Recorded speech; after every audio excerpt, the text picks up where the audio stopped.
Hey, everybody. Thanks so much for joining myself and my wonderful husband today. We just wanted to take a few minutes to reach out to those of you out there that might be having trouble with the Enhance. Now, I know a lot of people love Enhance, myself included, and my husband, but there are people, for whatever reason, their gut just wasn't quite ready for the amount of fiber that is in Enhance. Now, many of you know my weight loss journey. I was lucky enough to start Mind Body back in August as one of the pre-trial participants, and I've had huge success. I have lost 25 pounds, but I've also changed my habits 2 years prior to starting this, right? I was already eating 100 grams of protein a day. I'm already walking every single day. I'm already lifting weights, 4 times a week. I'm already prioritizing water and sleep, and I've been activated for 8 years.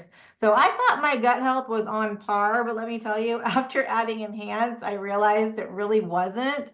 But all that to say, we have some ideas. Now, my husband Garrett, who is here with me, say hello. Hello, everybody. I call him my right hand man, but this guy is so knowledgeable. He has an exercise science degree from Gonzaga University. He has owned gyms. He's been a power lifter since he was, 17 years old, 16. He knows the supplement industry like the back of his hand, and he knows science and he knows health. And so he was actually talking with one of our teammates out in Florida, a former pharmaceutical sales rep who's calling on a lot of med spas and doctors. And they got to talking about why I would say maybe, 2 out of every 10 people are having a little bit of difficulty processing the enhanced fiber. And so, she gave him this idea. He ran with it. He dug deep. He did some research, and we want to share it with you guys. Okay, so take a few minutes. Garrett, you're going to share your screen and you're going to teach these people something I didn't know. Because again, I have no problem. I did for about a week. I'm not gonna lie. I was, in the bathroom a lot and had some gas, but that, went away after about a week. So, Garrett. Yeah, thank you. So let me go ahead and pull up my screen here, and we can kind of get into discussing what might be causing some of this, I guess, for lack of a better word, gastrointestinal distress for some folks. And I know I'm not part of the awesome weight loss group that you and your team have put together, where I think there's 18,000 people in it. But I do hear you talking about it a lot, and I know that one of the main complaints is people are having trouble when they add the fiber component of the mind body system, and it's causing them to quit, right? Or just have a really, really negative experience.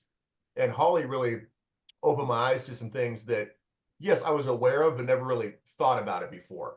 But what I wanted to bring to everybody's attention today is kind of the concept of FODMAP foods and high and low FODMAP foods. And right now you're probably wondering, what the heck is a FODMAP food? We're going to get into that in just a second, but just know that it's something that some people have trouble digesting. But we're going to kind of go through what that is, how this could be affecting certain parts of the population, and then most importantly, what you can do to rectify this situation, get your gut healthy, and then hopefully have a much higher success rate with the mind body system. We all know that when things are good, people, they really want to talk about them that much. But boy, when things are bad, that's all anybody wants to talk about. Just an unfortunate part of human nature. Human So nature, yeah. we want to try to eliminate the bad, right? This isn't going to be perfect for everybody. Nothing works 100% for 100% of people. But I believe, based on the results that I've seen with you and with others that have had tremendous success with the mind body system, we want to try to make this work for as many people as possible. So hopefully, this is a remedy for some people that have been having a hard time with it. So let's jump in a little bit more about what a high FODMAP food is. Okay, so FODMAPs are foods that contain a certain type of carbohydrate in it that are really poorly absorbed by your small intestine. So when you eat food, you're chomping on it, you swallow it, it goes into your stomach, it spends some time there, then the next stage is the small intestine. So high FODMAP foods don't really get absorbed by the small intestine really well. And for some people, this is an issue. For some people, it's not an issue at all. Actually, for most people, it's not an issue. But for some people, what happens is those carbohydrates, they just sit in the small intestine and they ferment. They literally just start to rot, for lack of a better word. And that bacteria in your small intestine grows and grows because it's trying to break this stuff down, but it's just sitting there, right? And so that everything just kind of gets overloaded. The bacteria grows too much, that food is just sitting there undigested, and it can cause a lot of issues with people from a gut health perspective. But could it cause constipation? Absolutely. It can cause bloating, and we'll get into this a little bit more, but bloating, constipation, excess Yeah. gas, stomach aches, low energy. Yeah, all these things can be affected by this. And one of the crazy things is that it's hard to tell what a high FODMAP food is. It's not like they don't teach this normally, right? This isn't something where you go in the grocery store and it's labeled as high FODMAP, organic, sugar Right. free. So we're going to go into what some of these foods are, kind of maybe trying to avoid some of these foods and replacing them with alternatives. But understand that this is not meant to be something you do for your entire life. So when we're getting into FODMAP foods, what we want to do is try to identify which of these foods could be causing you issues, because not every high FODMAP food is going to cause an issue for somebody that's sensitive to this stuff.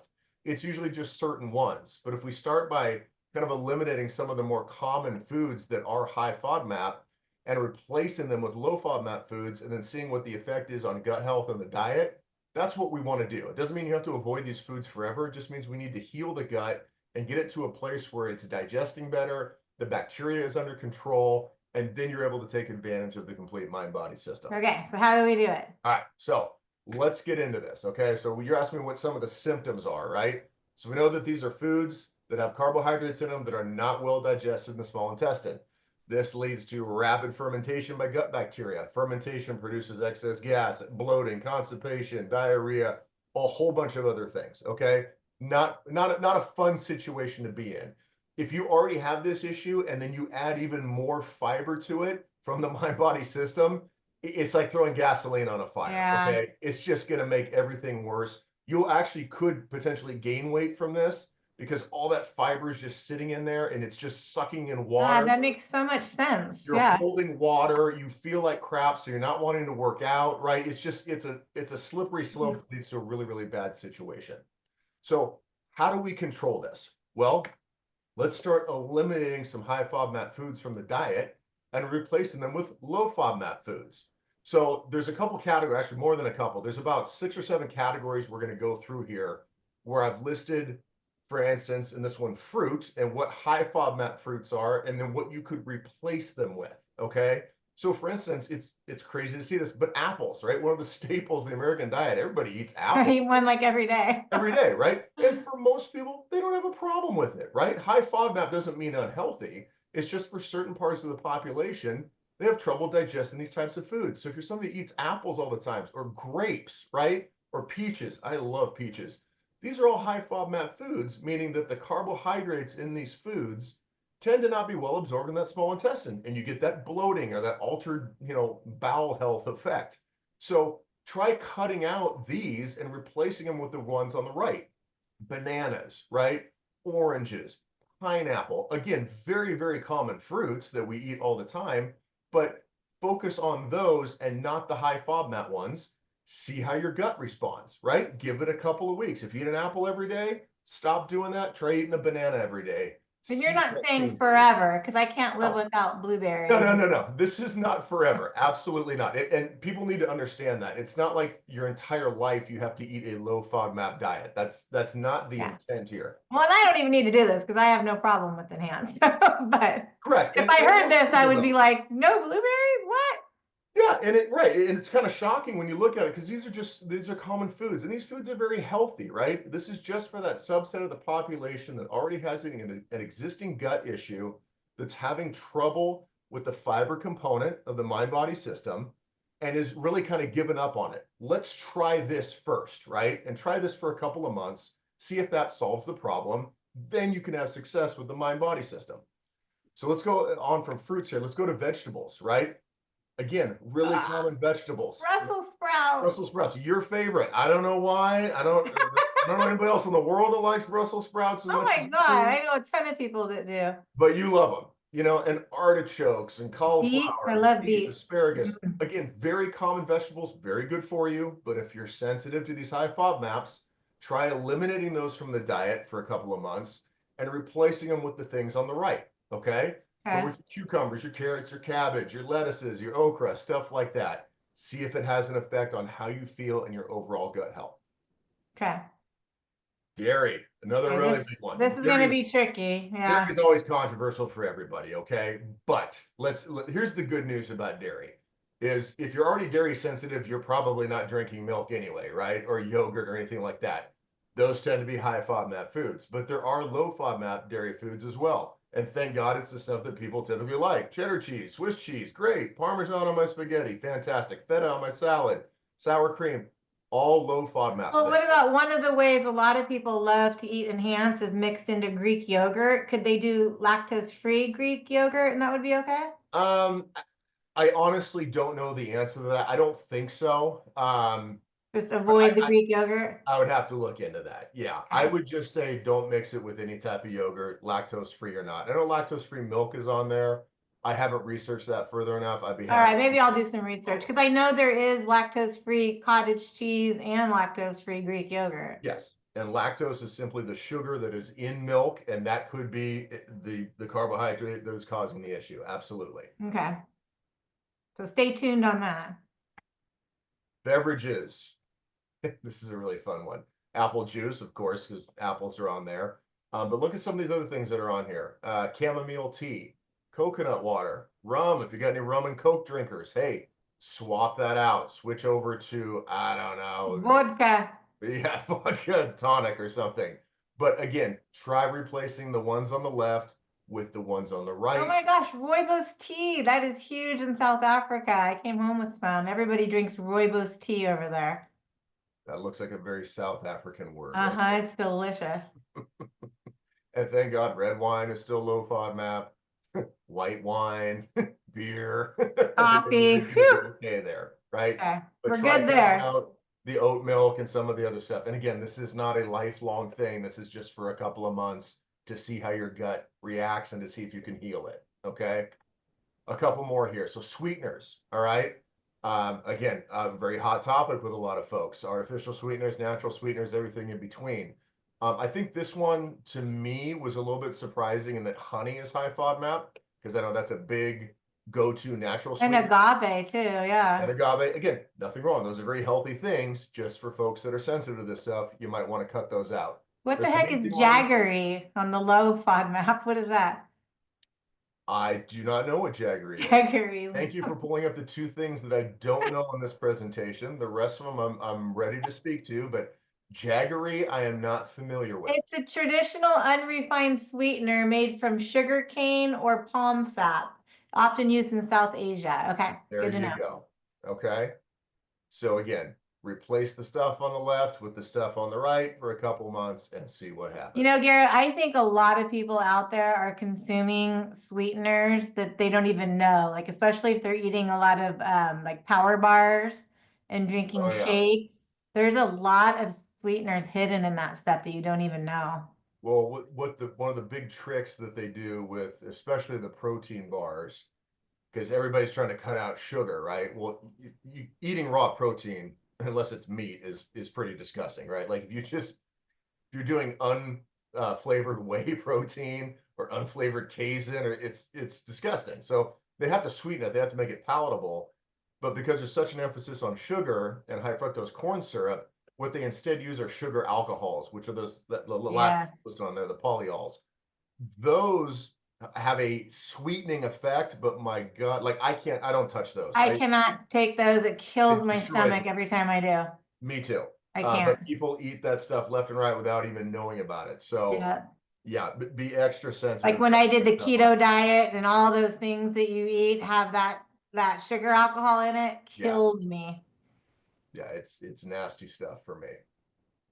Okay, a couple more. Legumes. I don't know that legumes are a huge part of a Western diet, but almost all of them are high FODMAP. So keep that in mind. If you're Oh big no, the on your vegans almonds, are cashews, freaking out right chickpeas, yeah, now. well, I mean, you know, you got to make choices. So, Oh my God, almonds and cashews. yeah, yeah. All But right, skip most the other nuts legumes. are Just don't not, eat right? them. So Well, just no, but it makes almonds, sense cashews. because when we eat a lot of beans, they cause gas anyway. They do. Yep. And that's That's because it's the same thing. So beans contain a very complex carbohydrate that the human body has a very, very difficult time breaking down. And that's exactly what happens. It ferments in your gut because, it's the same reason we don't eat grass, right? It's the same kind of a very, very complex carbohydrate. We don't have the enzymes to break those things down. So they just ferment in there. They cause gas, they cause bloating, and a lot of other things. It's Okay. very well known with beans. It's just, it can happen with a lot of other foods too. Mm-hmm. Okay, and then after this, I just want to hit on really the big three. So the next ones are not even food segments, they're actual foods themselves. And there's a reason we want to highlight this, and it's because they're so prevalent in a Western diet. So wheat, okay? Wheat actually in and of itself is not a high FODMAP food, but because we eat so much of it, we tend to have issues from this. Even a low FODMAP food, if you eat a ton of it, is going to cause an issue. So wheat by itself, not a big deal. One slice of wheat toast, not a big deal. But if you read the ingredient list of nearly any prepackaged cracker, Especially cookie, here in the US. Yeah. anything, it's all enriched wheat flour. Everything is wheat based. Yeah. So those of you with gluten allergies, you're already avoiding this anyway. But again, if you're having some gut issues, try cutting some wheat out. Okay, it doesn't mean you have to eliminate it completely, but I would try to cut back on it significantly. And below are some other things that you could replace it with. It's really hard to find foods though that have a brown rice flour as a base as opposed to wheat flour. So this could mean just cutting out processed carbohydrates for a while, which Which typically we are your should be doing crackers, anyway. your Yeah. cookies, your cereals, and things of that nature. Correct. Okay, the next one, onions. One of the major, major flavor. Uh, I think an onion's actually no, it is a vegetable.